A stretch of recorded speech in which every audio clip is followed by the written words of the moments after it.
Good evening, Krish.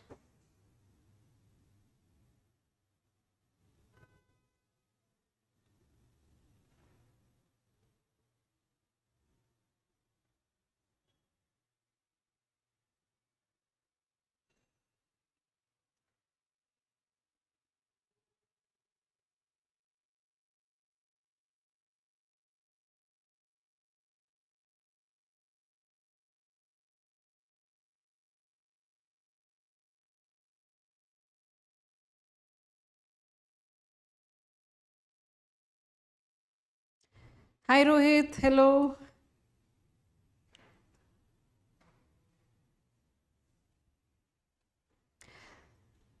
Good evening, everybody.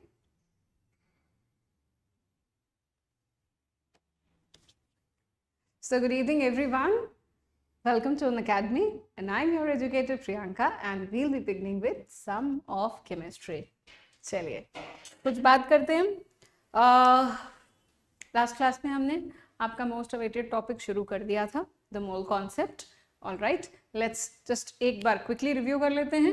मोल क्या होता है? एक काउंटिंग यूनिट होता है. किसकी? केमिस्ट की. राइट. मोल का सिंपल मीनिंग क्या होता है? एक हीप या एक ढेर जिसके अंदर बहुत सारे पार्टिकल्स हैं. और कितने सारे पार्टिकल्स हैं? 6.022 इंटू 10⁻23. अच्छा, प्लीज प्लीज प्लीज पहले बताओ, am I audible and visible clearly?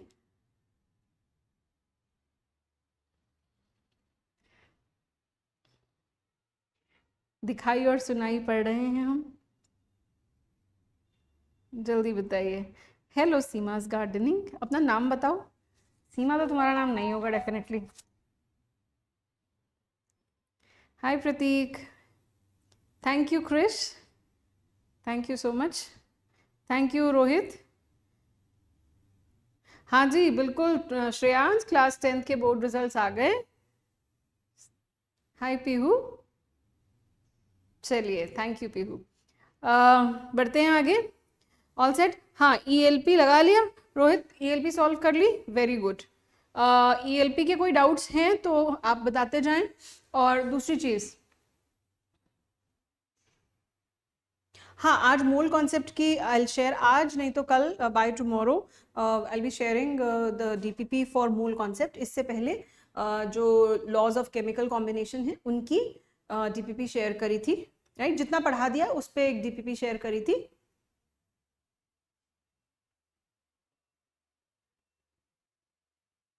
अगले साल से बोर्ड्स होंगे या नहीं? बेटा, ये अगले साल का श्रेयांश मैं कैसे बताऊंगी? ये तो गवर्नमेंट ऑफ इंडिया बताएगी कि अगले साल से बोर्ड्स होंगे या नहीं. और आप तो मान के चलिए कि बोर्ड्स हैं. क्यों? क्योंकि हमारी तैयारी उतनी उस लेवल की होती है फिर. और वैसे भी आप क्यों डरते हैं बोर्ड्स से? आपको तो वैसे भी, आप अगर इस चैनल को फॉलो कर रहे हैं, NSCJS के वीडियोस फॉलो कर रहे हैं, इसका मतलब आप एक चैलेंज तो आपने ले ही लिया है ना. और अगर आपने एक चैलेंज ले लिया है पढ़ने का, तो 10th बोर्ड तो आप पार कर ही लेंगे उसके अंदर. तो आपको तो घबराने की ज़रूरत कैसे भी नहीं है. आपका सारा सिलेबस भी कंप्लीट हो जाएगा. आपको सिर्फ SST और इंग्लिश और हिंदी, जो बाकी सब्जेक्ट्स हैं, उनके लिए आपको थोड़ी सी एक्स्ट्रा मेहनत, मतलब थोड़ा टाइम ऑब्वियसली आप 10th में जाएंगे तो देंगे सही. और 9th के अंदर साइंस और मैथ्स तो आपके लिए एकदम क्लियर हो ही जाएगा अगर आप ये वीडियोस देख रहे हैं तो. राइट.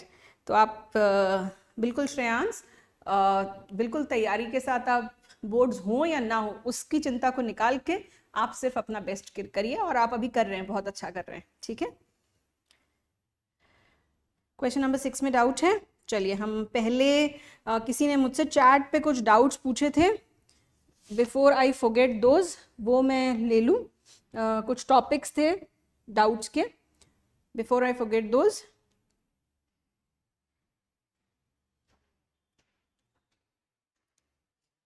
एक तो देखो तुम लोग अपने ना नाम क्या रख के आ जाते हो कभी. कोई, अब आज देखो ये बुली GM.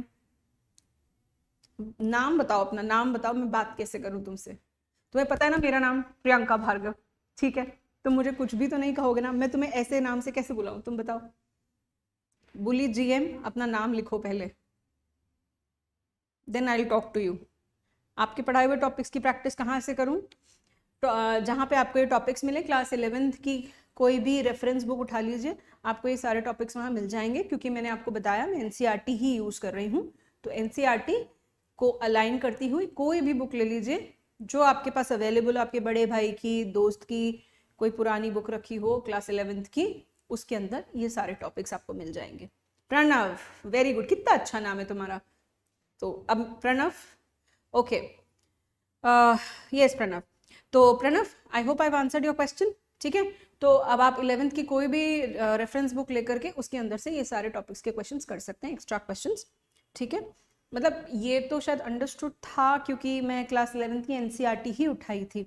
तो आप एक्स्ट्रा जो मांग रहे हैं, जैसे कि बायोलॉजी में आपको कैम्बल बताई गई है, बट इस तरीके की बुक केमिस्ट्री में कोई हम प्रिस्क्राइब नहीं कर सकते, क्योंकि केमिस्ट्री के अंदर क्लास 11th में इतना कुछ आ जाता है कि वो आप आईआईटी लेवल तक में कवर होता है, ठीक है। तो हम कोई एक बुक प्रिस्क्राइब नहीं कर सकते, और class being a class 9th student, class 8th student, तो उसके लिए तो वो बहुत पहाड़ हो जाएगा। मैं यहाँ पे ऑलमोस्ट काफ़ी कुछ कराने की कोशिश कर रही हूँ, और बाकी जो जितना आपको एनएससी जेएस के लिए चाहिए मटेरियल, वो मैं सब आपको डीपीपीज में करवाती जाऊंगी, है ना, उसके लिए आप परेशान नहीं हो, ठीक है।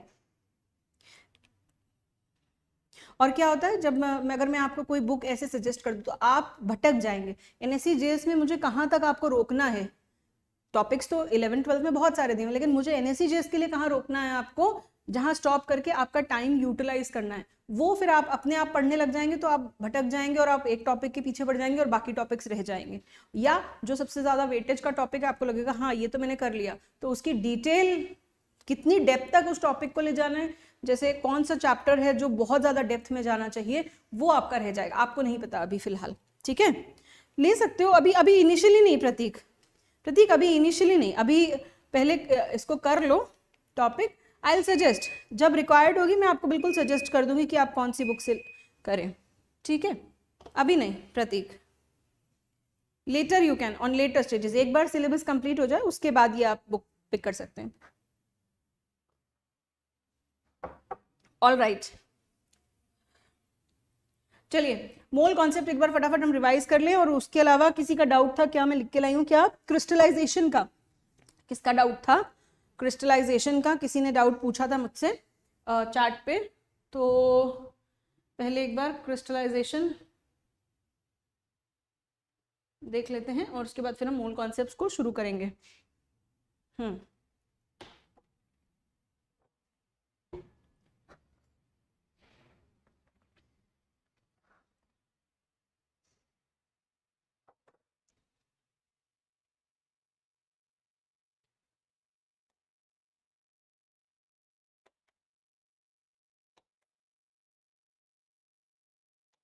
क्रिस्टलाइजेशन, वॉल्यूम क्लियर है ना, मतलब पिछली बार वॉल्यूम का थोड़ा इशू था आपको, अभी तो नहीं है आई होप। चलिए हाँ जी, तो क्रिस्टलाइजेशन किसी का डाउट था, मैं एक बार फिर से इस टॉपिक को ले लेती हूँ। क्रिस्टलाइजेशन में होता क्या है, हम सुपर सैचुरेटेड सोल्यूशन तैयार करते हैं। मैं उसका प्रोसेस समझा देती हूँ। एक्चुअली क्रिस्टल एमॉर्फस सब्सटेंस का क्रिस्टल बनने को हम प्रोसेस को, किसी भी पाउडरी सब्सटेंस के क्रिस्टल बनने को हम क्रिस्टलाइजेशन कहते हैं, ठीक है।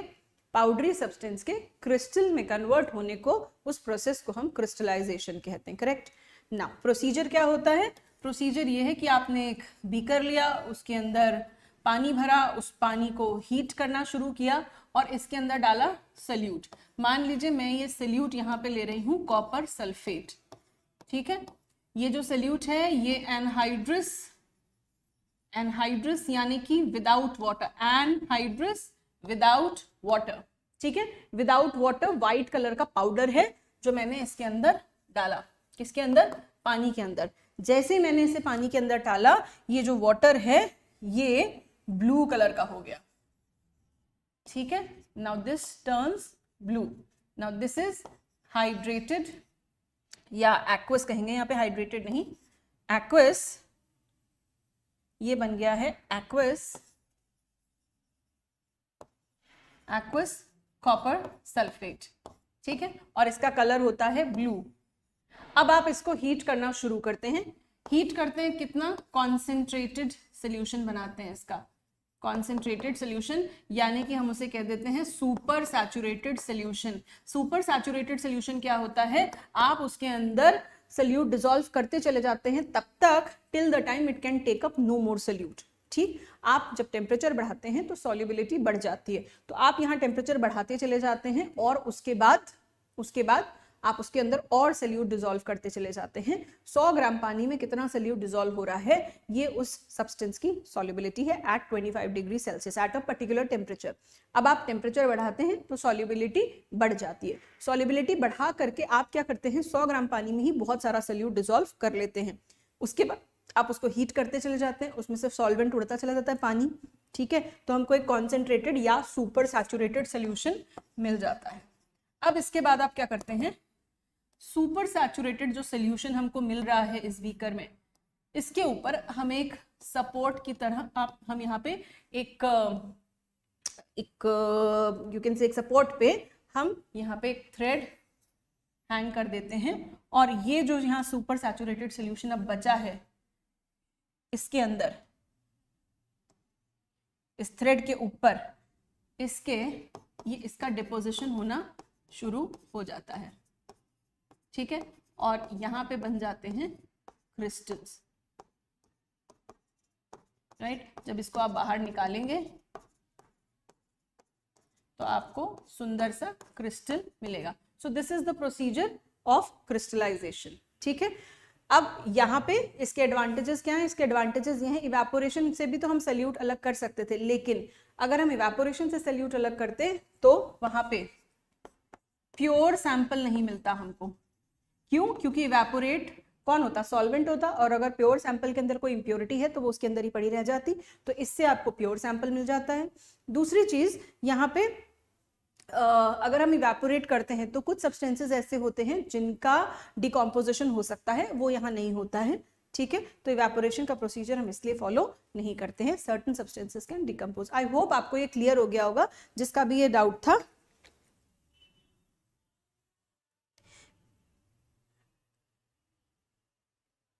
NEET aspirant, thank you so much.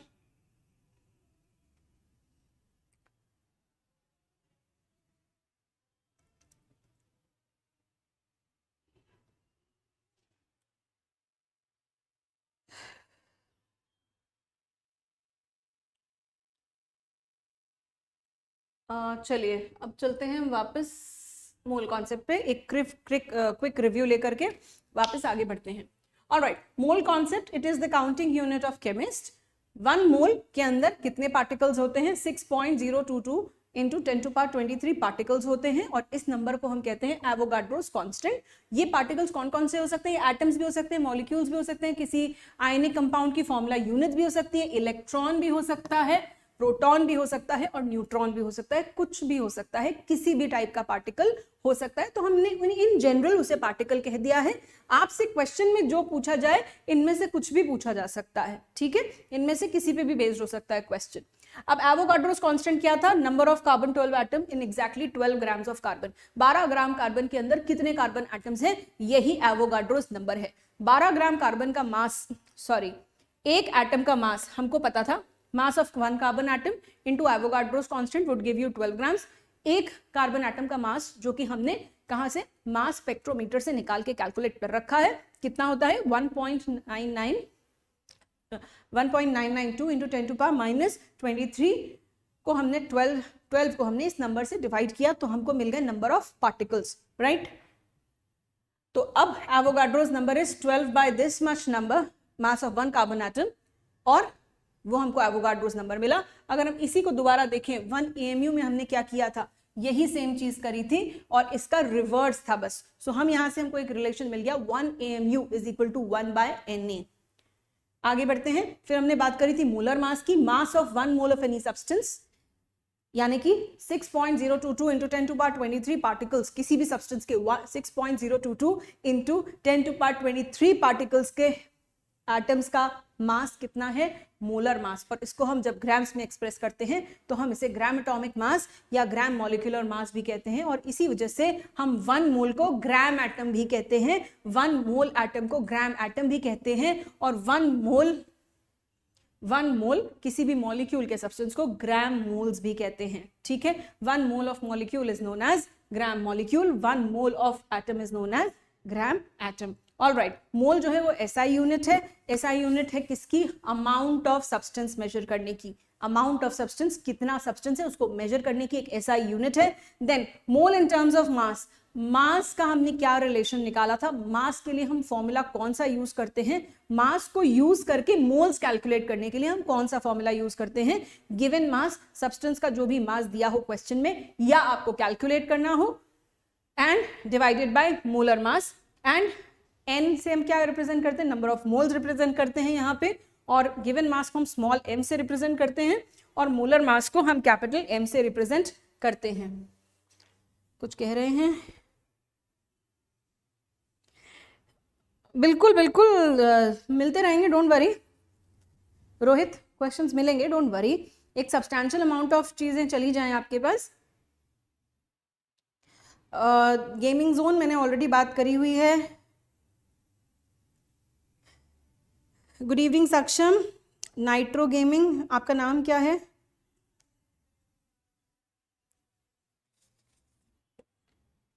और दूसरी बात, मैंने पिछली क्लास में भी बोला था, ये मोल कॉन्सेप्ट बहुत इंपॉर्टेंट चैप्टर है, और इसके अंदर अमृत, ओके अमृत, पिछली क्लास में भी मैंने ये बात बोली थी कि मोल कॉन्सेप्ट जो है सबसे इंपॉर्टेंट चैप्टर है। अगर आप पेपर्स उठा के देखेंगे तो सबसे ज्यादा पोर्शन मोल कॉन्सेप्ट से आता है, ठीक है? तो और इसके अंदर हमको सिर्फ मोल कॉन्सेप्ट ही कवर नहीं करना है, मतलब some basic concept of chemistry class 11th ही कवर नहीं करना है, हमको क्लास 12th का सॉल्यूशंस भी इसके अंदर कवर करना है, और इसके साथ साथ हम रीडॉक्स भी करेंगे। तो ये सारी चीजें साथ साथ 3 चैप्टर्स इकट्ठे चल रहे हैं आपके यहाँ पे, और मैंने कुछ पोर्शन जो है आपका स्टेट्स ऑफ मैटर का भी इनकॉर्पोरेट किया था इसी चैप्टर में। तो आप ये मत सोचिए कि एक चैप्टर चल रहा है, बहुत सारी चीजें मैं साथ में लेके चल रही हूँ, तो आप परेशान ना हो। स्ट्रक्चर ऑफ एटम का जब ये इतना सारी चीजें खत्म होंगी उसके बाद स्ट्रक्चर ऑफ एटम का नंबर आएगा, ठीक है? Stay tuned. Yes, NCERT is enough, और उसके अलावा जितना जो करना है वो मैं करा रही हूँ, और एज एंड व्हेन जब जो रिक्वायर्ड होगा आपको जितना मैं काम करा दूंगी यहाँ पे लेक्चर्स में, उसके अकॉर्डिंग मैं आपको बताऊंगी कि कौन सी बुक की रिक्वायरमेंट आपको कब है। अभी आपको फिलहाल कुछ करने की जरूरत नहीं है, अभी मैं आपको इनफ क्वेश्चंस दूंगी, आप वो करिएगा, ठीक है? डोंट वरी, ठीक है? एनसीईआरटी इनफ है क्लास 11th एंड 12th की, इससे ज्यादा की जरूरत अभी फिलहाल नहीं है, ठीक है? परेशान मत होइए अमृत, सब हो जाएगा। ऑल राइट, तो हम यहाँ पे किसकी बात कर रहे थे? हाँ, मोल इन टर्म्स ऑफ मास, ये इस फॉर्मूले की हमने बात करी थी। फिर मैंने आपको यहाँ पे एक्सप्लेन किया था, क्रिस्टलाइजेशन आ गया, हाँ, यहाँ पे हमने और क्या बात करी थी? हमने तीनों चीजों के बीच में रिलेशन देखा था, किसके किसमें?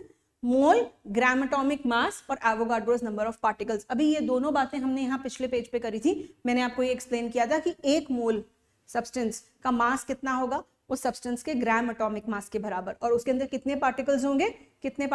Equal to Avogadro's number of particles. तो फिर हम यहाँ पे उसकी डेप्थ में गए थे और हमने बात करी थी मॉलिक्यूल्स की और एटॉमिसिटी की, राइट? तो यहाँ पे अगली बात हमको जो करनी है वो हमको यहाँ एटॉमिसिटी की बात करनी है। Next is atomicity. एटॉमिसिटी क्या होती है?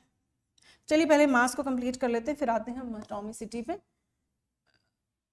ओके, तो एटॉमिक मास, आपको एटॉमिक मास, अब आप देख रहे हैं मास का इसमें कितना ज्यादा यूसेज है, तो आपको एटॉमिक मास अच्छे से याद होने चाहिए, जो कि आपको पीरियोडिक टेबल के अंदर मिल जाएंगे। तो आपको एटॉमिक मासेस जो हैं वो बहुत अच्छे से याद होने चाहिए, सारे एलिमेंट्स के, सारे तो नहीं मतलब मेन, और मैं आपको उसमें से काफी सारे इंपॉर्टेंट एलिमेंट्स के एटॉमिक मासेस यहाँ लिखवा दे रही हूँ, जो बार बार आपको यूज होंगे, और जब आप क्वेश्चंस करेंगे तो बहुत सारे एलिमेंट्स के एटॉमिक मासेस जो हैं वो आपको याद हो जाएंगे। तो क्वेश्चंस करते करते याद हो जाते हैं, मैं उनमें से कुछ यहाँ आपको लिखवा दे रही हूँ।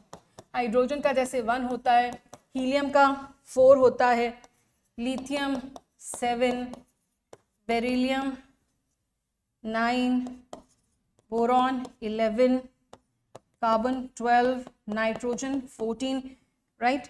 देन ऑक्सीजन 16, फ्लोरीन 19, देन उसके बाद आप आ सकते हैं सीधे सोडियम पे, sodium will be 23, important ones, then magnesium, that will be 24, then silicon, aluminium भी छूट गया बीच में, हाँ जी,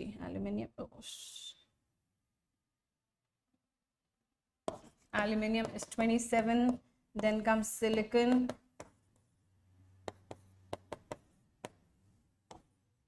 क्लोरीन में देखिए हम यहाँ 35.5 U की बात कर रहे हैं, एवरेज एटॉमिक मास की बात कर रहे हैं।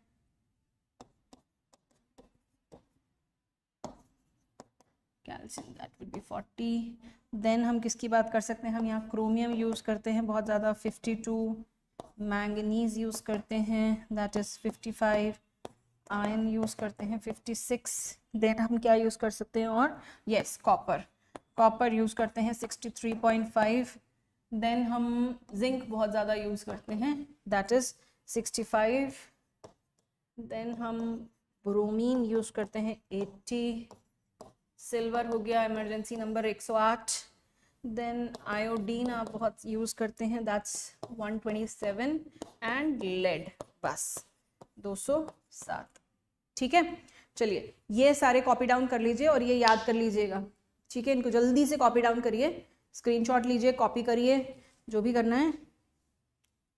ठीक है, इसको जल्दी से कॉपी करिए और ये इतने एलिमेंट्स तो आपको कम से कम याद होने चाहिए।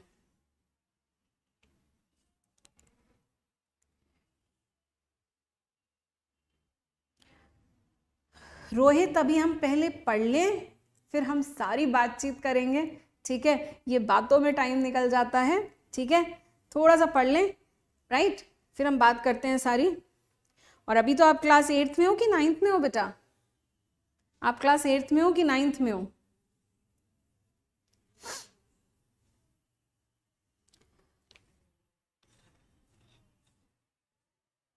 चलिए, आई होप आपने ये कॉपी कर लिया होगा। नेक्स्ट, चलिए नेक्स्ट हम बात करेंगे एटॉमिसिटी की। एटॉमिसिटी क्या होती है? एटॉमिसिटी की आपको बार बार जरूरत पड़ेगी मोल कॉन्सेप्ट को करने के लिए। तो एटॉमिसिटी होती है number of atoms in a molecule of a substance. ठीक है, अब ये सब्सटेंस एलिमेंट भी हो सकता है और कंपाउंड भी हो सकता है। एटॉमिसिटी क्या होती है? एक मॉलिक्यूल में कितने एटम्स हैं। ठीक है, तो हम यहाँ पे एटॉमिसिटी के हिसाब से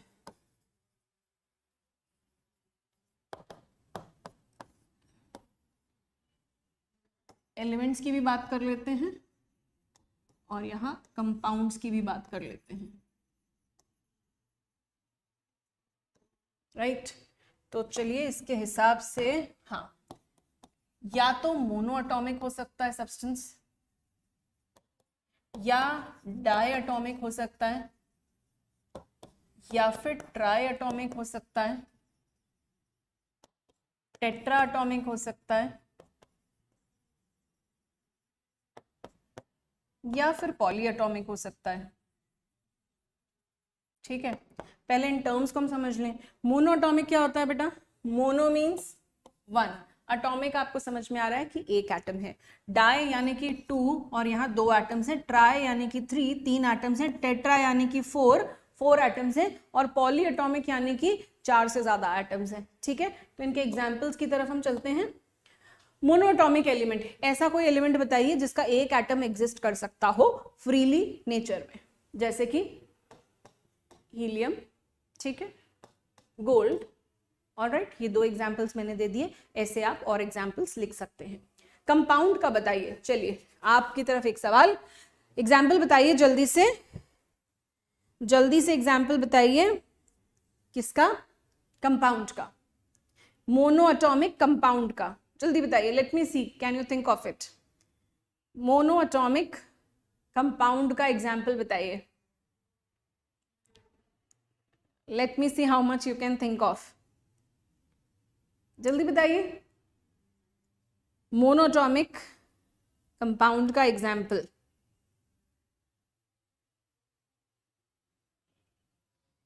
बहुत बढ़िया, H2 कंपाउंड है, ये तो मॉलिक्यूल ऑफ एन एलिमेंट है। H2O, गिनो बेटा कितने एटम्स हो गए H2O में? 3 एटम्स हो गए ना Dhruv? Yes, absolutely correct. Gaming zone का क्या नाम था? गेमिंग जोन क्या नाम है आपका? Gaming zone, there is no such example. क्यों? कंपाउंड के लिए what is the definition of compound? क्या होता है जब दो या दो से ज्यादा सब्सटेंसेस, दो सब्सटेंस भी कंबाइन कर रहे हैं आपस में, तो दो का एक एक एटम तो कर ही रहा होगा ना, तो दो एटम्स हो गए ना। So there is no example of compound with a single atom. आप सोच नहीं पाए इतना। अरुण, वैभव, चलिए वैभव, वेरी गुड वैभव।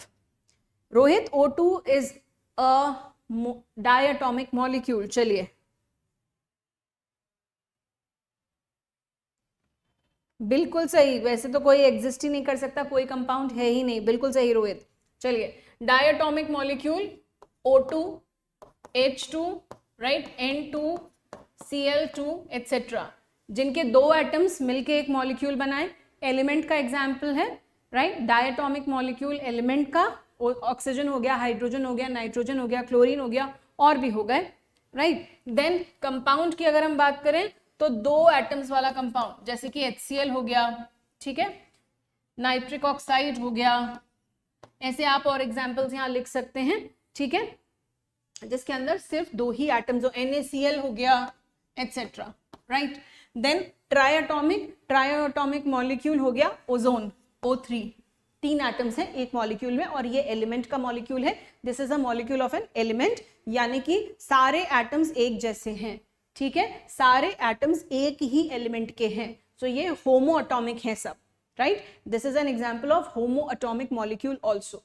ट्राई एटॉमिक कंपाउंड बहुत सारे हो सकते हैं, H2S, H2O, then you can say CO2 etcetera. यहाँ पे आप और भी एग्जाम्पल्स लिख सकते हैं। Tetra atomic molecule, tetra atomic यानी कि एक मॉलिक्यूल में चार atoms, so P4 is an example of tetraatomic molecule of element. Now tetraatomic molecule of a compound, आप यहाँ लिख सकते हैं ammonia, then hydrogen peroxide, then SO3 etc. और भी एग्जाम्पल्स आप सोच के लिख सकते हैं। आप जितना सोचते जाएंगे और एग्जाम्पल्स लिखते जाएंगे, उतने आपके दिमाग में नए नए कंपाउंड्स आते चले जाएंगे और आप इस कॉन्सेप्ट को अच्छे से समझेंगे। ये बिल्कुल बेसिक बात है, आसान, बहुत आसान बात है, लेकिन ये बहुत जरूरी भी बात है, ठीक है। तो ये अच्छे से आपको समझ इस चीज की होनी चाहिए, right. Then polyatomic, poly means many atoms, more than 4, so यहाँ पे आप लिख सकते हैं S8C16, ये है बकमिंस्टर फुलरीन ग्रेफाइट, ये कार्बन का एक एलोट्रोप है, राइट, S8 सल्फर का मॉलिक्यूल। देन यहाँ पे तो आप बहुत सारे एग्जांपल्स लिख सकते हैं, H2SO4, देखिए इसकी एटॉमिसिटी क्या है, 4 + 1 5 6 7, ठीक है। मैंने ये क्वेश्चन पूछा था लास्ट क्लास में, आपसे कहा था इसको कमेंट बॉक्स में आंसर करिएगा। कुछ बच्चों ने किया भी था, वेरी गुड, मैंने उनको रिप्लाई भी किया है वहाँ पे। ऑलराइट, फिर यहाँ पे आप C6H12O6 glucose, C17H35 COO Na, कुछ भी एग्जाम्पल आप लिख सकते हैं। ऐसे बहुत सारे मॉलिक्यूल्स हैं जिनके अंदर चार से ज्यादा एटम से मिलके बने हुए हैं। सो this is all about atomicity, जो आपको पता होनी चाहिए, जो अभी आपको कैलकुलेशंस में यूज में आने वाली है, ठीक है। चलिए आगे बढ़ते हैं। आई होप आपने ये कॉपी डाउन कर लिया होगा। कोई सवाल है यहां तक? बेटा अरुण, ये हाँ वेरी गुड, NaCl आपने सही लिखा था। रोहित, ये किस क्लास का है? ये 11th का भी है, ये 9th का भी है। ये सब बेसिक बातें हैं जो आपको जरूरी है। अरुण बस बेटा, मैंने आपका जवाब दे दिया। एलोट्रोप मीनिंग, एलोट्रोप का मतलब मैंने आपको समझाया था जब मैं डाल्टन्स एटॉमिक थ्योरी पढ़ा रही थी, और उससे पहले भी वैभव, मैंने कहा था एलोट्रोप क्या होता है। एलोट्रोप होता है एक एलिमेंट अगर अलग अलग स्ट्रक्चर्स में एग्जिस्ट करता है। याद करो मैंने कार्बन का ही एग्जाम्पल दिया था कि डायमंड और ग्रेफाइट के फॉर्म में। आप अगर आपने क्लास नहीं सुनी है तो वाली क्लास सुनिएगा।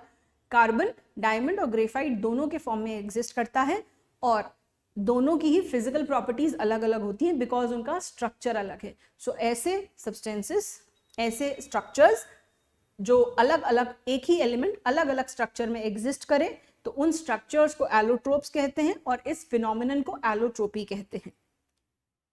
अरुण, आई हैव आंसर्ड योर क्वेश्चन बेटा। ये क्लास 11th का भी है और क्लास 9th का भी है, ठीक है। ये एक्चुअली NSE-JS का सिलेबस है।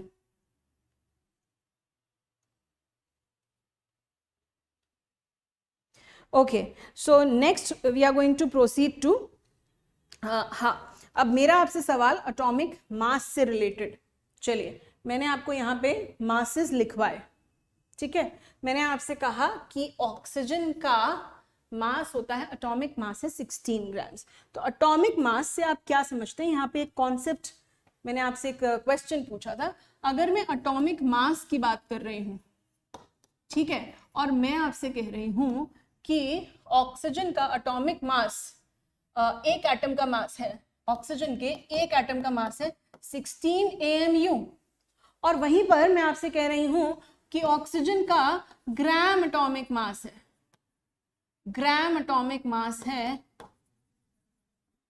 16 ग्राम्स। अभी 1 AMU का मतलब तो ये हो गया कि एक एटम का मास है 16 AMU, ठीक है, यानी कि वो 1/12 ऑफ कार्बन 12 से 16 टाइम्स हेवियर है, यानी कि जो रिलेटिव एटॉमिक मास है, रिलेटिव एटॉमिक मास ऑक्सीजन का 16 है, 1/12 ऑफ कार्बन 12 से 16 टाइम्स हेवियर है। तो ये तो हम एक एटम की बात कर रहे हैं, और फिर आप यहाँ पे कह रही हो कि gram atomic mass, gram atomic mass किसका होता है, Na पार्टिकल्स का मास, ठीक है, Na पार्टिकल्स का मास वो 16 ग्राम्स है। तो ऐसा कैसे हो सकता है, ये सवाल मन में क्यों नहीं आया आपके, ऐसा कैसे हो सकता है कि एक एटम का मास भी 16 है और 6.022 इंटू 10⁻23 पार्टिकल्स का मास भी 16 है, राइट। तो यहां पे आपको इस कॉन्सेप्ट को, कितने लोगों को ये कॉन्सेप्ट क्लियर है, कितने लोगों को ये कॉन्सेप्ट क्लियर है, जल्दी बताओ। चलो तो देखते हैं हम इसको, इसका मतलब क्या है, इससे हम क्या समझते हैं, इस बात का मतलब समझ लेते हैं। तो मैंने कहा कि एक एटम का मास है 16 ग्राम्स, 16 AMU, और यहां पे मैंने कहा ग्राम एटॉमिक मास यानी कि Na पार्टिकल्स का मास। तो मैं कह रही हूं यहां पे mass of 1 atom is equal to 16 AMU। तो मास ऑफ Na यानी कि एवोगाड्रोस नंबर ऑफ पार्टिकल्स, यानी कि 6.022 इंटू 10⁻23 पार्टिकल्स, Na पार्टिकल्स, ये Na की वैल्यू कितनी है, दैट्स एवोगाड्रोस कांस्टेंट 6.022 इंटू 10⁻23, ठीक है, ये है इसकी value, will be equal to 16 AMU into 6.022 into 10⁻23, ठीक है, एक एटम का मास इंटू Na एटम्स का mass, correct, right. Now if you remember 16 into 1 AMU की वैल्यू कितनी थी, 16 AMU तो AMU में है, अब इसकी वैल्यू ग्राम्स में कितनी थी, याद करो, 1.66 इंटू 10⁻⁻24, याद करो हमने ये बात करी थी, 1 AMU कितना होता है, ये बात हमने करी थी, कहाँ करी थी, मैं आपको दिखाना चाहूंगी, हमने 1 AMU की वैल्यू निकाली थी, ये रही, 1 AMU is equal to 1.66 into 10⁻⁻24 grams, मैंने कहा था इसको याद रखिएगा, ठीक है। तो ये कहाँ से आया था, हमने 1 कार्बन एटम के मास को 1/12 ऑफ कार्बन 12, एग्जैक्टली हमने 1 AMU को क्या कहा था, 1/12 part of carbon 12 is 1 AMU, और AMU ग्राम्स में कितना होता है, 1.66 इंटू 10⁻⁻24 ग्राम्स, इसी को हमने यहाँ पे अप्लाई किया है, ठीक है, वही AMU की वैल्यू रखी है, क्योंकि हम क्या निकाल रहे हैं, ग्राम एटॉमिक मास की बात कर रहे हैं, हम क्या बात कर रहे हैं, हम ग्राम एटॉमिक मास की बात कर रहे हैं। तो 16 इंटू 1 AMU, ग्राम्स में AMU की वैल्यू है 1.66 इंटू 10⁻⁻24 ग्राम्स इंटू 6.023 इंटू 10⁻23। तो अब अगर हम इसे सॉल्व करें, ये 23 से ये 24 कट जाएगा, 10 बचेगा इंटू में से यहाँ पे, और इसको मैं अगर कन्वर्ट कर लूँ, देखो इसको भी कन्वर्ट कर लूँ किसमें, इसको भी मैं अगर 10/6 लिख दूँ तो 1.66 आएगा, और उस 10 से ये 10 कट जाएगा, ठीक है। तो इसको मैं अगर यहाँ पे, चलो इसको यहाँ मैं लिख ही देती हूँ, कितना,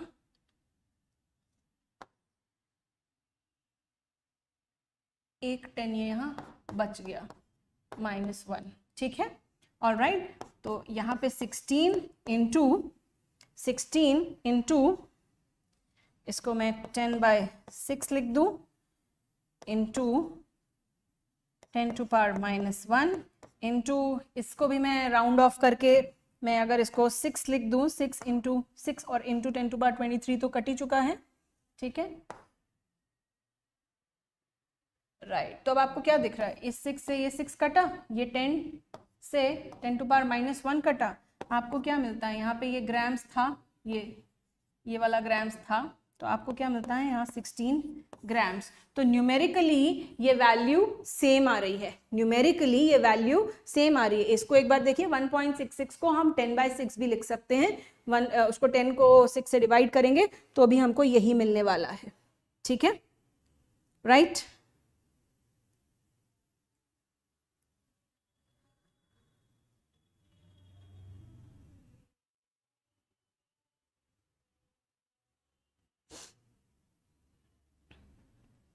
ओके, सो आई होप आपको ये वाला कॉन्सेप्ट भी एकदम क्लियर हो गया होगा कि जब हम एटॉमिक मास और रिलेटिव एटॉमिक मास और ग्राम एटॉमिक मास की बात करते हैं तो न्यूमेरिकली वो सेम आता है, लेकिन मतलब दोनों का अलग अलग होता है। चलिए नेक्स्ट हम बात करते हैं यहाँ पे एवोगाड्रोस हाइपोथेसिस की। एवोगाड्रोस हाइपोथेसिस, एवोगाड्रोस हाइपोथेसिस क्या कह रहा है, एवोगाड्रोस हाइपोथेसिस कहता है कि equal volumes of all gases, Avogadro's hypothesis कहता है कि equal volumes of all gases contain equal number of molecules at standard conditions of temperature and pressure. यानी कि अगर हम similar conditions of temperature and pressure, अगर हम टेम्परेचर और प्रेशर की कंडीशंस को सेम रखते हैं तो इक्वल वॉल्यूम, अगर सेम वॉल्यूम लेते हैं हम दो अलग अलग गैसेस की, तो उनके अंदर सेम नंबर ऑफ मॉलिक्यूल्स होंगे, ठीक है। तो यहां पे हम इसको लिख सकते हैं directly, equal volumes of all gases have contain same number of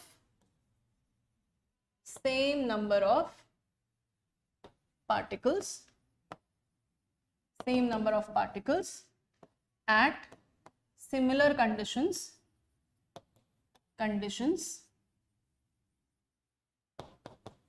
of temperature and pressure, ठीक है। तो यहां से निकल के आता है V is directly proportional to N, यानी कि volume of a gas is directly proportional to number of molecules in it, ठीक है, number of moles in it, sorry, ठीक है। तो यहाँ पे ऑलराइट, तो हम यहाँ पे इसको ऐसे कंक्लूड कर सकते हैं। इसके बाद यहाँ से अगर हमें प्रेशर की बात समझ आ रही है तो प्रेशर की स्टैंडर्ड यूनिट्स की हम बात करें, प्रेशर की स्टैंडर्ड यूनिट्स या हम जो यूनिट्स रेगुलरली यूज करते हैं उन यूनिट्स की अगर हम बात करें तो प्रेशर के लिए यूनिट्स जो हम यूज करते हैं, प्रेशर के लिए जो यूनिट्स हम यूज करते हैं, हम 1 atm यूज करते हैं, एटमॉस्फेरिक प्रेशर में बात करते हैं 1 atm, और इसका कन्वर्जन हम देखें अगर 101325 पास्कल्स, या इसको हम न्यूटन पर मीटर स्क्वायर भी कहते हैं, ठीक है, 101325 पास्कल्स या फिर न्यूटन पर मीटर स्क्वायर, एक ही बात है, राइट। इसके अलावा एक और यूनिट होती है 1 बार, तो 1 बार के अंदर 10⁵ पास्कल्स होते हैं। तो आपको यहाँ दिख रहा है ये 1 बार जो है वो थोड़ी सी छोटी है, 1 पास्कल्स, ये पास्कल्स से थोड़ी सी छोटी है, ठीक है। और इसी को अगर हम 1 atm को अगर हमको बार में कन्वर्ट करना हो तो हम देखेंगे इट इज 1.01325 बार। तो 1 atm हम कह सकते हैं इट्स ऑलमोस्ट इक्वल टू 1 बार, लेकिन थोड़ा छोटा है, कितना, 1 atm को अगर हम बार में एग्जैक्टली देखना चाहें तो it is 0.987 atm, sorry 1 bar, इसमें 1 bar is equal to 0.987 ATM। ये ऑलमोस्ट इक्वल है, सेम नहीं है, थोड़ा सा छोटा है, ठीक है, 1 ATM से थोड़ा सा छोटा है, राइट। चलिए नेक्स्ट है, नेक्स्ट यहाँ पे कौन सी और यूनिट हमको पता होनी चाहिए, अगली यूनिट जो हमको पता होनी, यूनिट जो हमें पता होनी चाहिए वो हमें वॉल्यूम की यूनिट्स पता होनी चाहिए, क्योंकि आगे हम जो करने जा रहे हैं वो हम करने जा रहे हैं गैस के लिए मोल्स का क्या रिलेशन है, ठीक है। अगर कोई गैसियस सब्सटेंस है उसके कैसे मोल्स निकालेंगे, तो गैसेस जो फॉलो करती हैं वो फॉलो करती हैं, आइडियल गैसेस जो लॉ फॉलो करती हैं वो है PV is equal to nRT। तो उसके अंदर प्रेशर की यूनिट्स की हमने बात कर ली। नेक्स्ट हम बात करेंगे वॉल्यूम की यूनिट्स की। हाँ बिल्कुल सही, 1 ATM is equal to torr, torr भी आप यूज कर सकते हैं, बिल्कुल शांतनु, बिल्कुल सही है। हाँ बिल्कुल रख सकते हैं, 1/NA भी रख सकते हैं, बिल्कुल सही वैभव, वो भी रख सकते थे, ठीक है, बिल्कुल वो भी रख सकते थे, 1/NA करेक्ट है। चलिए तो आइडियल गैसेस, आइडियल गैस कौन सी इक्वेशन फॉलो करती है, कि स्टेट इक्वेशन क्या है, PV is equal to nRT। तो प्रेशर की यूनिट्स मैंने आपको यहाँ बता दी हैं। वॉल्यूम की यूनिट्स के बारे में बात करते हैं। वॉल्यूम की जो यूनिट है वो हम किस में लेते हैं, वॉल्यूम की यूनिट हम ले सकते हैं 1 metre cube is equal to 1000 litre. Conversion देख लें, 1 litre is equal to 1000 centimetre cube, और इसी को हम मिलीलीटर भी कह देते हैं, और इसी बात को मैंने यहाँ लिख भी दिया है, 1 millilitre is equal to 1 centimetre cube. तो ये हो गई हमारी वॉल्यूम की यूनिट्स, और गैस कांस्टेंट की यूनिट्स भी मैं इसी पेज पे लिखना चाहूंगी ताकि आपको सेम पेज पे मिल जाए। आर क्या है, R is the gas constant, R क्या है, R is the gas constant. इसमें this is pressure, this is volume, this is number of moles, this is gas constant, and this is temperature, ठीक है। तो ये क्या है, ये इक्वेशन ऑफ स्टेट है, इक्वेशन ऑफ स्टेट है किसकी, किसी भी आइडियल गैस की, यानी कि किसी आइडियल गैस की स्टेट को बताने के लिए हमें इस इक्वेशन को अप्लाई करना पड़ता है। So that is called as equation of state of an ideal gas. और इसके अंदर जो भी वेरिएबल्स यूज किए गए हैं, जिन पे वेरिएबल्स यानी कि वो एंटिटीज जिनके ऊपर गैस की कंडीशन डिपेंड करती है, ठीक है। तो pressure, volume, number of moles, gas constant and temperature, इन पांचों पे किसी भी गैस की कंडीशंस डिपेंड करती हैं, राइट। तो यहाँ पे हम क्या कर रहे हैं, हमने क्या कर लिया है, यूनिट्स कर ली है किसकी, प्रेशर की, देन हमने यूनिट्स कर ली हैं किसकी, वॉल्यूम की। और टेम्परेचर की यूनिट क्या होती है भाई, kelvin, yes kelvin, temperature is always in kelvin, kelvin scale में मेजर करते हैं टेम्परेचर। अब आ जाते हैं हम गैस कांस्टेंट के ऊपर, ठीक है। Gas constant I want to give it to you on this page itself, भटकना नहीं पड़े। R, gas constant. तो गैस कांस्टेंट जो है उसकी यूनिट्स होती हैं, अब आप देखो गैस कांस्टेंट ये दिख रहा है, PV प्रेशर की ATM, वॉल्यूम की लीटर, तो ATM into litre divide by temperature, and ये क्या है, मोल्स, मोल्स इंटू टेम्परेचर, ये हो जाएगी गैस कांस्टेंट की यूनिट, ठीक है। इन दोनों यूनिट्स को, इन दोनों टर्म्स को उठा के PV के नीचे लाओगे तभी आर आएगा।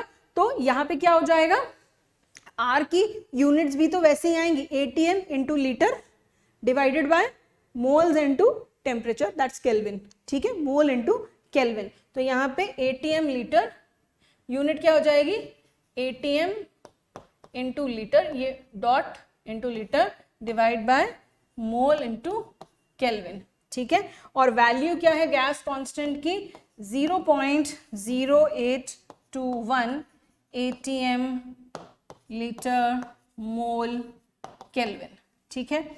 और दूसरा एक और कन्वर्जन होता है, इसकी एक और वैल्यूज हम लेते हैं, एक और वैल्यू हम लेते हैं 8.314 जूल्स में, ठीक है, जूल्स पर मोल केल्विन। अब ये एटीएम लीटर क्या है, पीवी, पीवी फॉर्मूला होता है वर्क डन का भी, pressure into volume work done का भी फॉर्मूला होता है, आगे आप जाके पढ़ेंगे कि प्रेशर वॉल्यूम वर्क डन का भी फॉर्मूला होता है, तो हमने वर्क डन यहाँ जूल्स में लिया है, ठीक है। देन एक और फॉर्मूला होता है एनर्जी के टर्म्स में, कैलोरीज के टर्म्स में, तो it is equal to 1 point, gas constant की वैल्यू ये लर्न करनी है, गैस कांस्टेंट की वैल्यू ये लर्न करनी है आपको 1.98, या फिर इसको हम 2 भी लिख सकते हैं, 2 कैलोरीज पर मोल केल्विन, कैलोरीज पर मोल केल्विन। तो नीचे वाली ये N और T इनकी यूनिट्स देखिए कांस्टेंट है, सिर्फ P और V की यूनिट्स के साथ खेल रहे हैं, तो यहाँ आपको 3 वैल्यूज दे दी हैं R की, दैट्स गैस कांस्टेंट, जो आपको लर्न करनी है।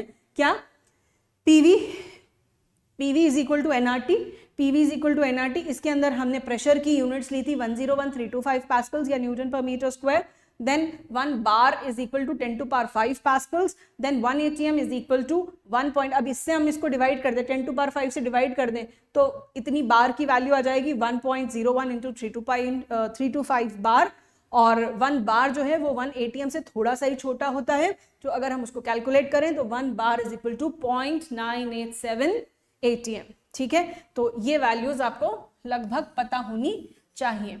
तो स्टैंडर्ड टेम्परेचर हम कहते हैं, हम किस यूनिट में लेते हैं, standard unit of temperature is kelvin, kelvin scale पे ली जाती है। तो मैंने आपको यहाँ प्रेशर की यूनिट्स बताई हैं, वॉल्यूम की, टेम्परेचर की, गैस कांस्टेंट की, ठीक है, 4 यूनिट्स की हमने बात करी, और मोल तो आपको पता ही है, नंबर ऑफ मोल्स। ऑलराइट, तो अब हम यहाँ पे देख रहे हैं कि क्या, यहाँ पे हमने सारे कॉन्स्टेंट्स की वैल्यूज देख ली और आपको ये वाली याद होनी चाहिए, ठीक है, ये वाली आपको एग्जैक्टली याद होनी चाहिए।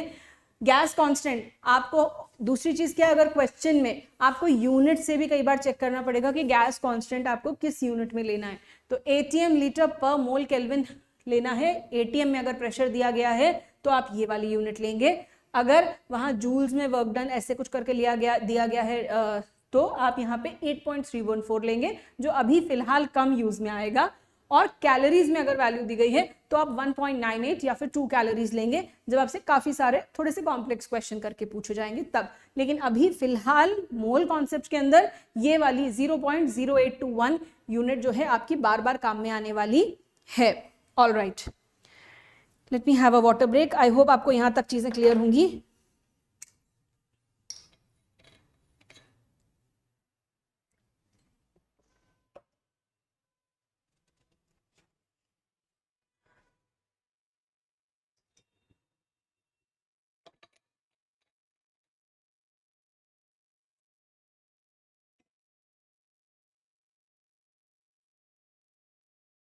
चलिए नेक्स्ट आगे बढ़ते हैं, इन्हीं यूनिट्स को, इन्हीं सब चीजों को यूज करके आगे बढ़ते हैं और कैलकुलेट करते हैं।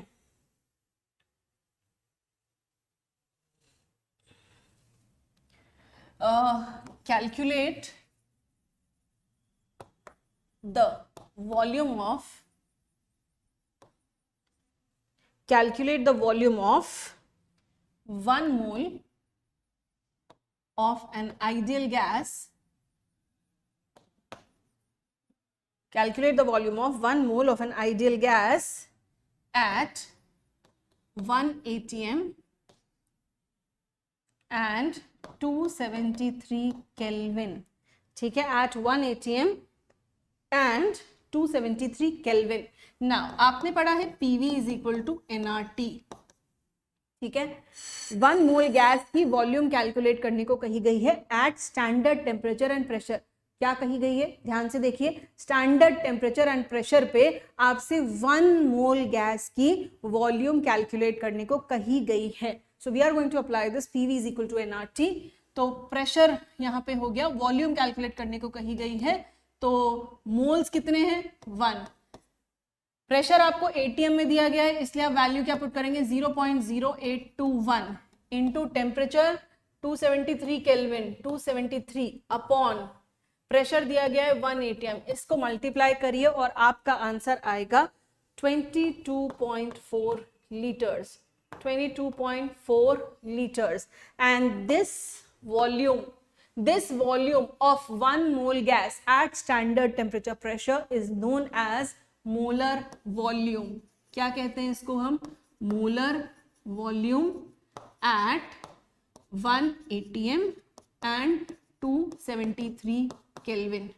क्या कहते हैं, एक मोल गैस का कितनी वॉल्यूम ऑक्यूपाई करेगी at standard temperature and pressure, that's molar volume, और उसकी वैल्यू है 22.4 लीटर्स। ये याद रखनी है आपको, ये क्वेश्चन में काम आएगी जब हम मोल कॉन्सेप्ट अब जो हम करने जा रहे हैं, मतलब अब जो हम नेक्स्ट क्वेश्चंस करने जा रहे हैं उसके अंदर ये बार बार काम आएगी आपको number of moles of gases calculate करने के लिए। ऑलराइट, अब अगर हम यही कंडीशन थोड़ी सी बदल दें, ठीक है, हम यहीं पे कंडीशन थोड़ी सी बदल दें, क्योंकि आपको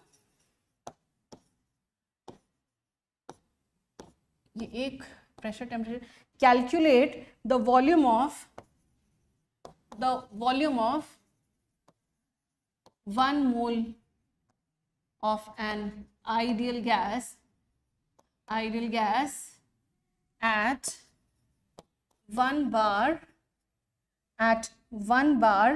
and 273 Kelvin।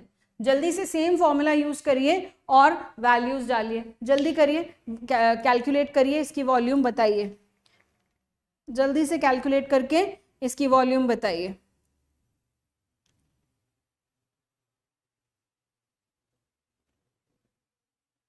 जल्दी से कैलकुलेट करके इसकी वॉल्यूम बताइए। चलिए कैसे करेंगे इसको, अगेन सेम फॉर्मूला लगाएंगे, यहाँ पे अगेन सेम फॉर्मूला लगाएंगे, क्या करेंगे, PV is equal to nRT। तो यहाँ पे वॉल्यूम कैलकुलेट करनी है, तो प्रेशर की वैल्यू क्या हो जाएगी, प्रेशर की वैल्यू क्या हो जाएगी, यहाँ पे प्रेशर की वैल्यू हो जाएगी 0.987 atm। कैसे 1 bar is equal to 0.987 atm। अभी आपको यहाँ पे हमको गैस कांस्टेंट यूज करना है, तो गैस कांस्टेंट हम किस में यूज करेंगे, 0.0821 atm पर लीटर में यूज करेंगे, atm लीटर इंटू मोल केल्विन में यूज करेंगे। तो हमको इसीलिए प्रेशर की वैल्यू किस में रखनी पड़ेगी, atm में रखनी पड़ेगी। आपको बार दिया है तो बार में atm की क्या वैल्यू है वो उठा के रखनी पड़ेगी। सो this is why I discuss this earlier. तो अब यहाँ पे आपको गैस कांस्टेंट न, वो मोल्स तो कांस्टेंट है, 1 की बात कर रहे हैं, 1 मोल दिया हुआ है, फिर गैस कांस्टेंट है 0.0821 इंटू 273 डिवाइडेड बाय 0.987। अब आप देख रहे हैं डिनोमिनेटर में कुछ आ गया, यहाँ 1 था, 1 से कुछ कम आ गया। अब अगर डिनोमिनेटर थोड़ा कम हो गया है तो वॉल्यूम, डिनोमिनेटर थोड़ा कम हो गया है तो वॉल्यूम थोड़ी बढ़ जाएगी। Now this is going to come up to 22.7 litres. Now this is the volume at 1 bar pressure. This is the volume at molar volume at 1 bar pressure. This is the molar volume at 1 bar pressure. ठीक है, आई hope आपको ये बात clear होगी। ठीक है, now अब आपको अगर यहाँ पे मैंने आपको बताया कि STP standard temperature pressure, earlier standard temperature pressure जो है वो लिया जाता था, कितना, स्टैंडर्ड प्रेशर जो लिया जाता था वो लिया जाता था 1 atm। अभी स्टैंडर्ड प्रेशर जो है, new standard pressure is 1 bar. क्या है, 1 bar. This is the new standard pressure. तो अगर आपसे कोई कैलकुलेशंस आ रहे हैं तो आपको अभी तो पुराना वाला 1 atm ही लेके चलना है, अनलेस मेंशन किया गया हो कि 1 बार प्रेशर अप्लाई करें या न्यू स्टैंडर्ड प्रेशर अप्लाई करें, तो आप ये वैल्यू लें 0.987 atm। अदरवाइज अभी जो कैलकुलेशंस कर रहे हैं उसके अंदर 22.4 ही मोलर वॉल्यूम लेके चले। मतलब 1 atm की बात कर रहे हैं अगर स्टैंडर्ड प्रेशर, तो मोलर वॉल्यूम हो जाएगी 22.4, और अगर 1 बार की बात कर रहे हैं तो वॉल्यूम हो जाएगी 22.7 लीटर्स। तो आप क्वेश्चन को देख के करिएगा, और साथ में किसी भी क्वेश्चन पेपर में, जैसे IGSO का जो पेपर आता है उसका जो फ्रंट पेज होता है उसके जस्ट पीछे सारी यूनिट्स मेंशन्ड होती हैं, उसके जस्ट पीछे सारी यूनिट्स और उसकी वैल्यूज मेंशन्ड होती हैं वहाँ पे कि आपको कौन सी वैल्यू लेनी है। तो उन वैल्यूज को कंसिडर करें आपको किसी भी क्वेश्चन को सॉल्व करने के लिए। मान लीजिए कि किसी सब्सटेंस का मोलर मास दिया है, ठीक है, तो जैसे कॉपर का मोलर मास है, कॉपर का मोलर मास हमने कितना बताया अभी यहाँ पे 63.5, ठीक है, 63.5 कहाँ गया, ये रहा, है ना। तो ऐसे पेपर के अंदर दिया हुआ था 63 कंसिडर करिए, कैलकुलेशंस के लिए 63 कंसिडर करिए, तो वहां पे हमें 63 ही कंसिडर करना है क्योंकि क्वेश्चन उन्होंने 63 के हिसाब से सेटअप किया है। तो ये बात आपको ध्यान रखनी है कि अगर उन्होंने कोई इंस्ट्रक्शन दे रखा है और वो बिल्कुल फ्रंट पेज के पीछे होता है, जहां इंस्ट्रक्शंस होते हैं उसी के पीछे स्टैंडर्ड वैल्यूज होती हैं, उनको आपको ध्यान में रखना है, ठीक है, उनको आपको ध्यान में रखना है। वहां जो वैल्यू दी गई है वही यूज करनी है, वहां जो वैल्यू दी गई है वही यूज करनी है, राइट। तो ये वैल्यूज वहां पे दी जाती हैं, मेंशन कर दिया जाता है, तो इस बात का विशेष ध्यान रखें। अगेन मैं इस पॉइंट को बार बार हाईलाइट करूंगी, it is very important to remember this, ठीक है। This is the new standard pressure,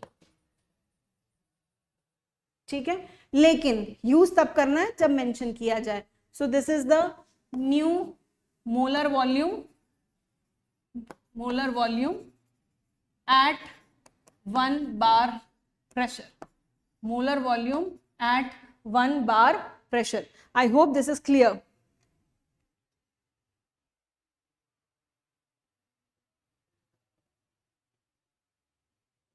Molar volume at 1 bar pressure. इतनी बात क्लियर है? Okay, very good Krish. चलिए आगे बढ़ते हैं, एक और चीज देख लेते हैं हम यहाँ पे, एक और calculation. Yes, calculate the volume of 1 mole of an ideal gas, 1 mole of an ideal gas at 300 Kelvin, at 300 Kelvin and 1 atm। अभी 300 केल्विन क्या है? 300 केल्विन क्या है? 25 डिग्री सेल्सियस। क्या है? 25 डिग्री सेल्सियस। 300 केल्विन क्या है? 25 डिग्री सेल्सियस, और जिसको हम कहते हैं रूम टेम्परेचर। क्या कहते हैं? Room temperature. जनरली हम क्या मान लेते हैं? 25 डिग्री सेल्सियस को रूम टेम्परेचर मान लेते हैं। 25 डिग्री सेल्सियस। अच्छा, मैंने यहाँ कन्वर्जन नहीं बताया, मेरे को लगा शायद आपको आता होगा, फिर भी बता देती हूँ। डिग्री सेल्सियस में 273 प्लस करेंगे तो केल्विन का टेम्परेचर आ जाएगा। ठीक है, this kelvin scale is known as absolute scale. ऐसा क्यों कहते हैं इसको? क्योंकि इसके अंदर सारी वैल्यूज जो हैं वो पॉजिटिव आती हैं। इसको हम क्यों as a standard temperature use करते हैं? स्टैंडर्ड टेम्परेचर के लिए हम केल्विन स्केल क्यों यूज करते हैं? क्योंकि इसके अंदर सारी वैल्यूज पॉजिटिव आती हैं। जो 0 डिग्री सेल्सियस है उससे 27 डिग्रीज 273 डिग्रीज तक नीचे तक नेगेटिव वैल्यूज जो होती है वो भी केल्विन स्केल पे पॉजिटिव आती हैं, तो कैलकुलेशंस इजी हो जाते हैं। Therefore kelvin scale is chosen as the standard scale. ठीक है, चलिए तो हाँ, अब यहाँ पे हम कैलकुलेट कर रहे थे, calculate the volume of 1 mole of an ideal gas, 1 mole of an ideal gas eight 300 kelvin. Room temperature पे 1 मोल आइडियल गैस की क्या वॉल्यूम होगी? रूम टेम्परेचर पे 1 मोल आइडियल गैस की क्या वैल्यू होगी? चलिए कैलकुलेट करिए जल्दी से। Volume is equal to, direct formula लगा रहे हैं हम, volume is equal to 1 into 1 mole. R क्या हो जाएगा यहाँ पे? 0.0821 temperature 300 kelvin divided by 1 atm। So ये कितना निकल के आएगा? 24.63 लीटर्स। 24.63 लीटर्स। कितना? 24.63 लीटर्स। तो यहाँ पे आपको नई वॉल्यूम फिर से मिल गई है, molar volume at room temperature. तो आपको दिख रहा है टेम्परेचर के साथ वेरिएशन हो रहा है यहाँ पे। 1 mole at 22.4 litres, 1 mole at molar volume at 1 atmospheres, molar volume at 1 atmospheres is 22.4 liters, molar volume at 1 atmospheres and 1 bar पे is 22.7 liters, and molar volume at 300 Kelvin is 24.63 liters. चलिए, आई hope आपको ये clear हो गया होगा। और ये जो मोल्स हैं, हम ये वाली जो इक्वेशंस हैं, ये हम सिर्फ गैसेस के लिए यूज करते हैं, सिर्फ गैसेस की वॉल्यूम्स को कैलकुलेट करने के लिए यूज करते हैं। तो यहां से एक फॉर्मूला निकल के आता है मोल्स के लिए, मोल्स ऑफ गैसेस। कैसे कैलकुलेट करेंगे मोल्स ऑफ गैसेस, कैसे कैलकुलेट करेंगे? n is equal to given volume of gas upon molar volume, upon molar volume, या आप given volume of an ideal gas at 1 atm and 273 kelvin, इसको specify भी कर सकते हैं एट STP। ठीक है, STP, at STP of an ideal gas. हम हर गैस को यहाँ आइडियल गैस अज्यूम करके कैलकुलेशंस करते हैं फिलहाल। ठीक है, हम हर गैस को यहाँ आइडियल गैस मान के कैलकुलेशन करते हैं। Given volume of an ideal gas upon molar volume, that is 22.4 litres और 22.4 लीटर्स। ठीक है, इतनी बात क्लियर है?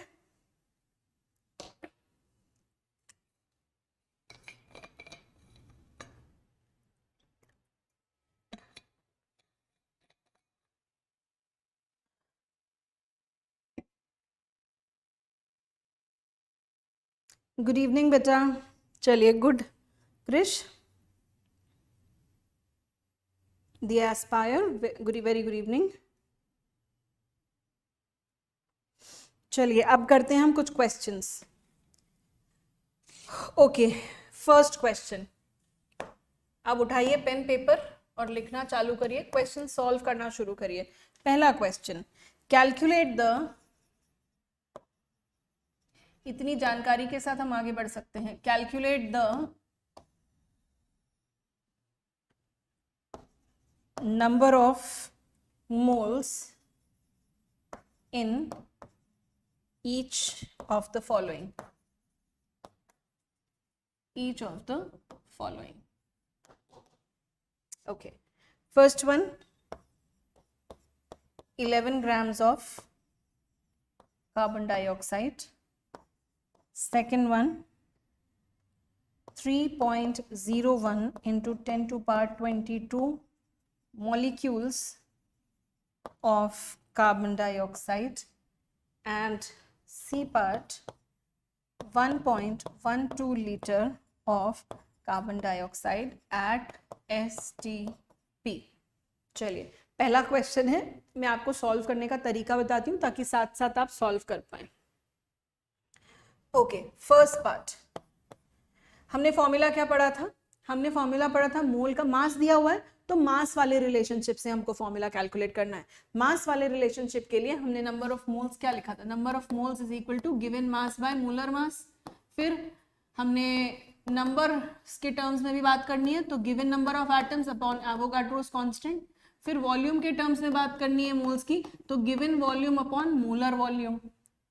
ठीक है, given volume upon molar volume. तो ये जो तीन फॉर्मूले हैं इनको हमको यूज करना है, ये जो तीन रिलेशनशिप्स हैं मोल की, इन्हें हमें यूज करना है। अच्छा, अब यहाँ पे क्वेश्चन कैसा कैसा पूछा जा सकता है? ये देख के ये पूछ ले, तीनों बराबर है, A is equal to B, मतलब A भी मोल के बराबर है, B भी मोल के बराबर है, C भी मोल के बराबर है, तो A is equal to B and B is equal to C and C is equal to A। ठीक है, ये सब आपस में रिलेट हो गए। तो अगर आपको गिवन ये मास दे के नंबर ऑफ एटम्स पूछ लिए जाएं तो वो कैलकुलेट कर सकते हैं, क्योंकि नीचे वाले दो ये वेरिएबल्स कांस्टेंट हैं। गिवन मास भी, मोलर मास भी कांस्टेंट है और एवोगाड्रोस नंबर भी कांस्टेंट है और मोलर वॉल्यूम भी कांस्टेंट है। तो ऊपर वाले कोई भी वेरिएबल आपसे पूछे जा सकते हैं या मोल्स पूछे जा सकते हैं, क्योंकि नीचे वाले तीनों कांस्टेंट है। एक दे के दूसरा और तीसरा पूछा जा सकता है। सो आई होप आप ये बहुत अच्छे से कर पाएंगे क्योंकि बहुत ईजी कॉन्सेप्ट है। Alright, first part, 11 grams of carbon dioxide. Given mass कितना दिया हुआ है? मास दिया हुआ है ना, तो मास वाला फॉर्मूला देखो क्या दिया हुआ है, गिवन मास। तो m की वैल्यू दी हुई है 11 ग्राम्स। अब मोलर मास नहीं दिया गया है, उसके लिए आपको फॉर्मूला दे दिया गया है, या आपको कंपाउंड का नाम बता दिया गया है। तो कंपाउंड का नाम है कार्बन डाइऑक्साइड, तो उसका मॉलिक्यूलर वेट आप कैलकुलेट कर सकते हैं। कितना? 12 grams of carbon plus 32, 16 into 2 करके दिखा देते हैं। 12 plus 16 into 2 is equal to 44 grams. 12 gram carbon का मास, 16 ग्राम्स ऑक्सीजन के एक एटम का मास, और 2 एटम्स हैं इसलिए 16 into 2, that is going to give you 44 grams of carbon dioxide. तो नंबर ऑफ मोल्स निकाल सकते हैं इसके यहाँ पे 11/44। करिए कैलकुलेट और बताइए कितने मोल्स हैं। ठीक है, कैलकुलेट करिए और बताइए। 1/4 आ रहा है। Hello Adarsh, hi Adarsh, how are you? चलिए कैलकुलेट करके बताइए कितने मोल्स हैं।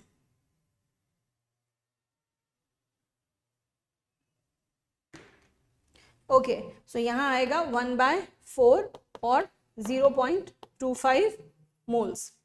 नेक्स्ट बी ऑप्शन, यहां पे दिए गए हैं आपको नंबर ऑफ मॉलिक्यूल्स, यानी कि ये वाला पार्ट n दिया गया है, नंबर ऑफ मॉलिक्यूल्स दिया गया है 3.01 इंटू 10⁻22 मॉलिक्यूल्स दिए गए हैं। तो आपको नंबर ऑफ मोल्स निकालने के लिए 3.01 इंटू 10⁻22 को डिवाइड करना है 6.022 into 10⁻23, that is Avogadro's number से।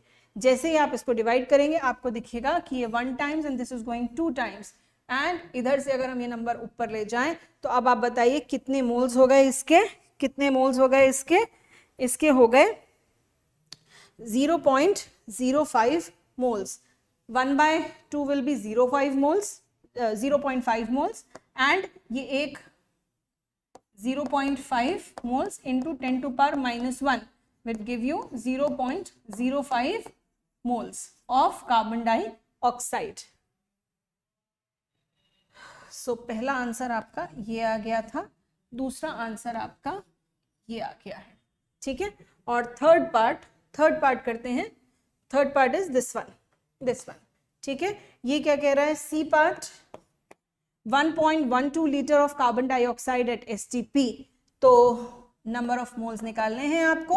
तो given volume by molar volume, given volume कितनी दी गई है आपको? 1.12 बाय मोलर वॉल्यूम कितनी दी गई है आपको? 22.4 litres. I said unless mentioned आपको 22.4 लीटर्स ही लेनी है, राइट? तो यहां से अगर हम देखें, कैलकुलेट करें, तो ये आएगी आपकी 1.12 डिवाइड बाय 22.4, तो ये भी 1/2 टाइम्स जाता है, लेकिन इसमें पॉइंट का डिफरेंस है, so it will going to come to 0.05 moles. तो आपको यहां से मिल गया है तीसरा आंसर भी 0.05 moles.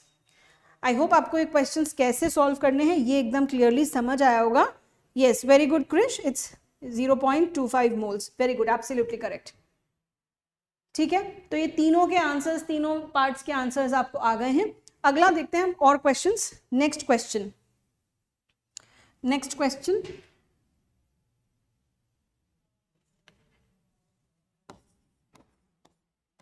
Calculate the number of atoms in each case। देखिए, हो सकता है आपको ये पहली बार में ना आए। This is mole concept. आपने जब ABCD पढ़नी शुरू करी थी तब आपको पहली बार में नहीं आ गई थी। ये बिल्कुल उतना ही नया है। ठीक है, आप इन वीडियोस को 1 बार 2 बार 3 बार देखिएगा। मोल कॉन्सेप्ट को मैंने 2 पार्ट्स में लिया है। पहले लास्ट वीडियो में लेक्चर 7 एंड लेक्चर 8, तो उन दोनों वीडियोस को ठीक से देखिएगा, मोल कॉन्सेप्ट वाला पार्ट, और साथ में क्वेश्चंस हम सॉल्व कैसे कर रहे हैं, उसकी टेक्निक क्या फॉलो कर रहे हैं, उस टेक्निक पे ध्यान दीजिएगा, ताकि आपको सॉल्व करना आ जाए। और रेगुलर प्रैक्टिस से आप आराम से कर लेंगे। मोल कॉन्सेप्ट कोई बड़ा हलवा नहीं है, मतलब कोई बड़ी प्रॉब्लम नहीं है, बिल्कुल हलवा कॉन्सेप्ट है, बिल्कुल कोई दिक्कत नहीं आएगी आपको। आप बस प्रैक्टिस करते चलें। हमने करा क्या है? गिवन मास बाय मोलर मास, मतलब जो गिवन मास है क्वेश्चन में उसका रेशियो है मोलर मास से मोल्स। कितने नंबर ऑफ एटम्स की बात की गई है, उसका रेशियो एवोगाड्रोस नंबर से, दैट्स मोल्स। फिर कितनी वॉल्यूम दी गई है गैस की, उसका रेशियो मोलर वॉल्यूम से, दैट्स मोल्स। कुछ भी नहीं है और इतना ही है बस। ठीक है, आपको इसमें बिल्कुल परेशान होने की जरूरत नहीं आए, तो बार बार देखिए वीडियो और फिर खुद से सॉल्व करने की कोशिश करिए। राइट, चलिए आगे बढ़ते हैं। हाँ बिल्कुल इजी है, मैंने शुरुआत इजी से ही करी है ताकि एक बार आप कॉन्फिडेंस गेन कर जाए, आपको आ जाए, उसके बाद फिर अब और इस पे अभी लेवल्स डेप्थ बहुत बाकी है, अभी शुरुआत हुई है। राइट, लेकिन आपको इसको करने के लिए अभी मैंने जितने पहले के लेक्चर्स लिए उन सारे की जानकारी होना जरूरी है, क्योंकि बहुत सारी चीजें बीच बीच में ऐसी आती हैं जो आपको वहां से पता होनी चाहिए। चलिए ओके, नेक्स्ट हम बात करें calculate the number of atoms in each of the following case, in each case. तो फर्स्ट में हम बात करते हैं 0.5 मोल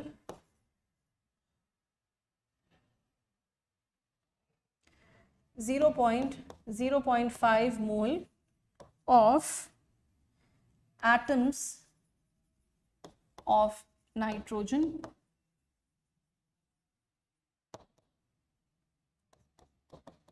second 0.2 molecules of hydrogen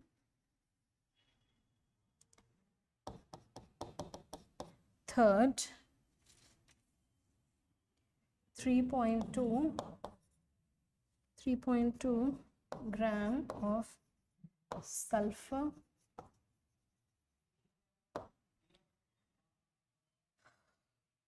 question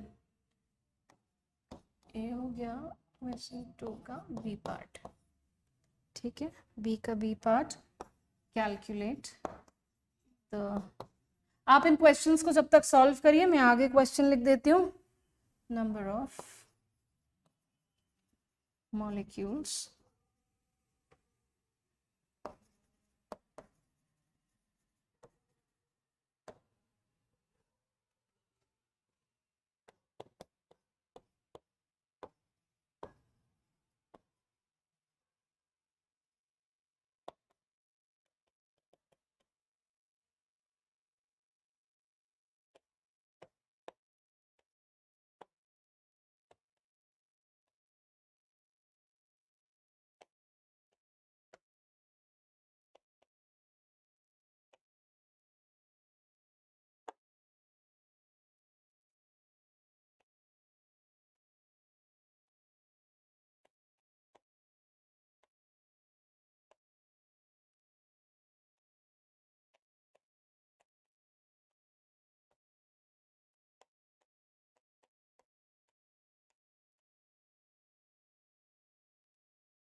चलिए क्वेश्चन मैंने लिख दिया है आपके लिए, जल्दी से इसे सॉल्व करिए और आंसर दीजिए चैट बॉक्स में। जल्दी से सॉल्व करके आंसर दीजिए चैट बॉक्स में।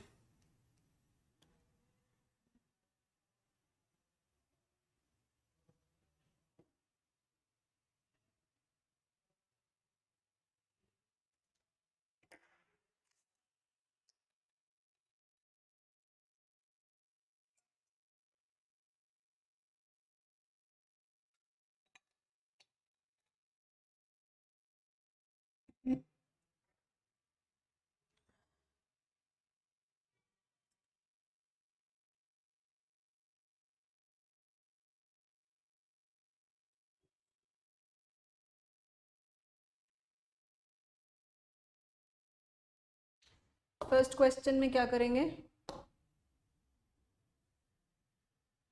0.5 mole atoms of nitrogen, 0.5 moles atom of nitrogen, number of atoms निकालने हैं। 1 मोल में कितने होते हैं, देखिए सीधे सीधे आएगा। 1 मोल में कितने एटम्स होते हैं, 1 मोल में कितने एटम्स होते हैं, Na यानी कि, अच्छा यहाँ पे यूनिटरी मेथड अप्लाई करेंगे तो ज़्यादा अच्छा रहेगा। मेरा पर्सनल एक्सपीरियंस इतने सालों में, बच्चे फॉर्मूला लगाते हैं तो उसमें कई बार गड़बड़ कर देते हैं एटम्स और मॉलिक्यूल्स में। ठीक है, तो यूनिटरी मेथड अगर लगाते हैं तो एग्जैक्ट करेक्ट आंसर पे पहुंचते हैं, उनको आसानी होती है समझने में। ठीक है, यूनिटरी मेथड आप मैथ्स में बहुत अच्छे से जानते हैं। एक चॉकलेट 10 रुपए की है तो 20 चॉकलेट कितने की होंगी।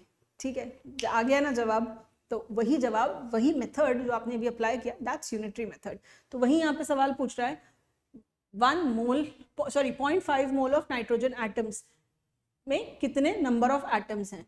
ठीक है, 1 मोल में कितने होते हैं, आपको क्या याद रखना है, वही स्टैंडर्ड नोटेशन। 1 मोल में कितने एटम्स होते हैं, 1 मोल हैज कितने एटम्स, Na एटम्स, कितने atoms, Na atoms. So 0.5 mole will have how many, Na into 0.5. अब Na कितने हो गए भैया, Na 6.022 into 10 to power 23 multiplied by 0.5 यानी कि आधे 3.011 into 10 to power 23 एटम्स. हो गया आपका काम खत्म, बस इतना ही करना था. So this was your first answer. ठीक है, ये आपका पहला आंसर था. ठीक, ये करना आया आपको? आंसर करिए, कमेंट बॉक्स में आंसर करिए जल्दी से. ये आया आपको करना? ये कर पा रहे हैं आप?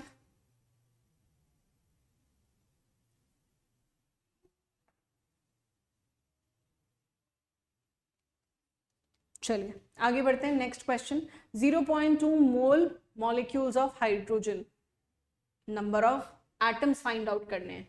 तो एक मोल के अंदर, एक मोल के अंदर, एक मोल के अंदर कितने मॉलिक्यूल्स होते हैं हाइड्रोजन के? Na मॉलिक्यूल्स होते हैं. ठीक है, तो 0.2 मोल के अंदर कितने मॉलिक्यूल्स होंगे? Na इंटू 0.2 मॉलिक्यूल्स होंगे. क्या होंगे? मॉलिक्यूल्स. पूछा क्या गया है? एटम्स. तो अब हमको क्या करना है? एटॉमिसिटी से मल्टीप्लाई करना है. अब हमको क्या करना है? एक मॉलिक्यूल में कितने एटम्स होते हैं? 2. तो इतने मॉलिक्यूल्स में कितने एटम्स होंगे? Multiplied by 2. तो आपको यहाँ Na इंटू 0.4 से मल्टीप्लाई करेंगे. सो 6.022 into 10 to power 23 multiplied by 0.4 will give you, जल्दी से मल्टीप्लाई करके देखिए आंसर कितना आ रहा है आपका. 6 4 24. So it is going to give you 2.409 into 10 to power ये इधर से cancel, it will give you 10 to power 23 atoms. 23 atoms. ये आ गया आपका नेक्स्ट आंसर. ठीक है, यहाँ मैंने बेसिकली करा क्या है? मैंने यहाँ पे बेसिकली क्या किया है? मैंने यहाँ पे किस कलर से लिखूं? मैंने यहाँ पे बेसिकली एटॉमिसिटी से मल्टीप्लाई कर दिया. ये क्या है? Atomicity of hydrogen. हाइड्रोजन की एटॉमिसिटी क्या है? 2. क्यों मल्टीप्लाई किया मैंने? 2. क्योंकि यहाँ तक तो, ये तक तो हमने किसकी बात करी थी? यहाँ तक तो हम निकाल रहे थे मॉलिक्यूल्स. जब मैंने इसको 2 से मल्टीप्लाई कर दिया तब मैंने कहा है आए हैं यहाँ पे एटम्स. कब? जब मैंने इसको एटॉमिसिटी से मल्टीप्लाई कर दिया है कि Na इंटू 0.2 मॉलिक्यूल्स में कितने एटम्स हैं? एक मॉलिक्यूल में 2 एटम हैं. तो Na इंटू 0.2 या 0.2 Na में कितने एटम्स हैं? Multiplied by 2. एक मॉलिक्यूल में 2 एटम्स हैं तो 0.2 Na में कितने एटम्स हैं? यही तो बताना है. 10 रुपए की एक चॉकलेट है तो 20 चॉकलेट कितने रुपए की हैं? यहाँ पे हमने वही बात करी है. ठीक है, राइट. यूनिटरी मेथड लगाया सिंपली.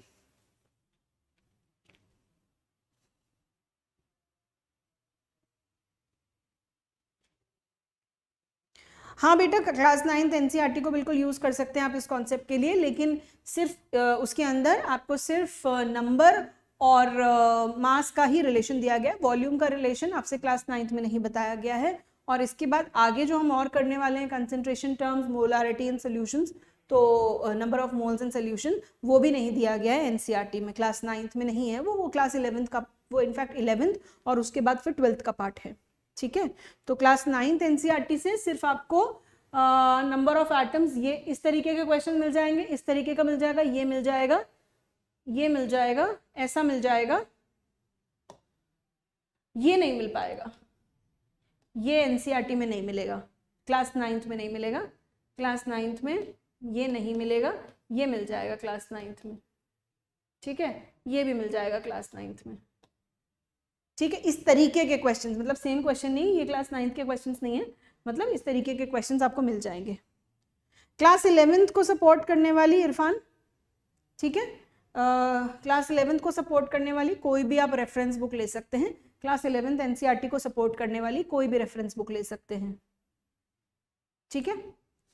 और बाकी अभी तो मैं यहाँ पे बहुत सारे क्वेश्चंस कराऊंगी, अभी डीपीपी भी करोगे आप बुक के पीछे मत पड़ो, मैं आपको क्वेश्चंस जो जिस तरीके के क्वेश्चंस जिस तरीके की प्रैक्टिस आपको चाहिए उसकी मैं डीपीपी दूंगी, डोंट वरी, ठीक है, वो सब मिल जाएगा आपको डीपीपी में, राइट। चलिए नेक्स्ट क्वेश्चन सॉल्व करिए, नेक्स्ट क्वेश्चन सॉल्व करिए। माइक निकल के भागा, जल्दी से नेक्स्ट क्वेश्चन सॉल्व करिए। 3.2 ग्राम्स ऑफ सल्फर में आपको ढूंढने हैं नंबर ऑफ एटम्स कैलकुलेट करने हैं। अब देखो इसको कैसे रिलेट करोगे। 32 ग्राम सल्फर, सल्फर का मोलर मास क्या होता है 32 ग्राम्स, सल्फर का मोलर मास क्या होता है 32 ग्राम्स। तो 32 ग्राम्स यानी कि 1 मोल में कितने एटम्स होते हैं, n एटम्स होते हैं, ठीक है।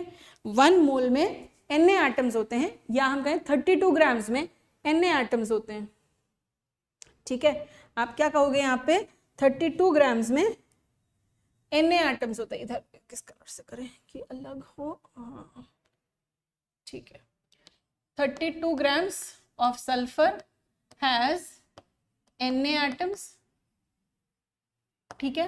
तो 3.2 ग्राम of sulfur has Na by 32 into 3.2, तो दिख रहा है हमको यहाँ पे 1 into 0.1,